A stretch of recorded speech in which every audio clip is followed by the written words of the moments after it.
আসসালামু আলাইকুম বন্ধুরা। আজ আবার একটা নতুন রেসিপি নিয়ে চলে এসেছি আপনাদের সামনে। আজ আমি বানিয়েছি মসুর ডাল দিয়ে কলার থোর।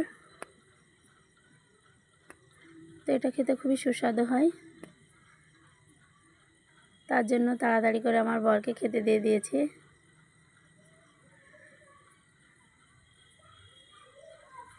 তো চলুন আপনাদেরকে দেখাবো আজ আমি কেমন করে রান্না করেছি।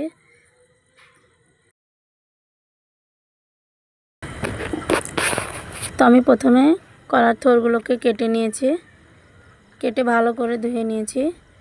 এবার আমি কুকারে দিয়ে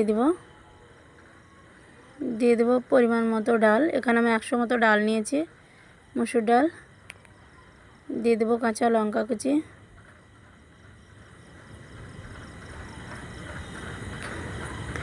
দিয়ে দেব পরিমাণ মতো জল আর অল্প সামান্য হলুদ দিয়ে দিব। কুকারে সিটি দিয়ে নিব, ভালো মতো সেদ্ধ হয়ে গেছে। এবার আমি নামিয়ে নিব। দেখুন বন্ধুরা কত সুন্দর সেদ্ধ হয়েছে। এবার আমি একটা কড়াই বসিয়ে দিয়েছি, দিয়ে দেব পরিমাণ মতো তেল। ফোড়নে দিব জিরে, কাঁচা লঙ্কা, পেঁয়াজ, রসুন দিয়েছি। এখানে আমি রসুনগুলো থেতো করে নিয়েছি। এবার দিয়ে দিব আদা কুচি। তারও কিছুক্ষণ ভেজে নিব। এবার দিয়ে দেব কলার থোর, যেটাকে আমি কুকারে সেদ্ধ করে নিয়েছিলাম।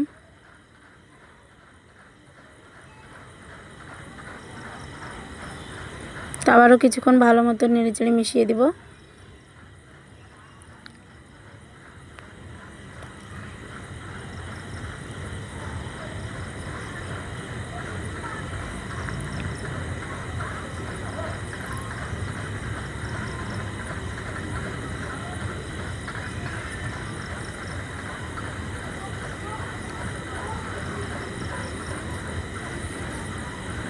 দেখুন বন্ধুরা আমার বরকে খেতে দিয়ে দিয়েছি।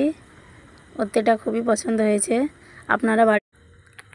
আমার বরের তো এটা খুবই পছন্দ হয়েছে। আপনারা অবশ্যই বাড়িতে বানিয়ে দেখবেন। ভালো লাগলে লাইক, কমেন্ট আর শেয়ার করবেন।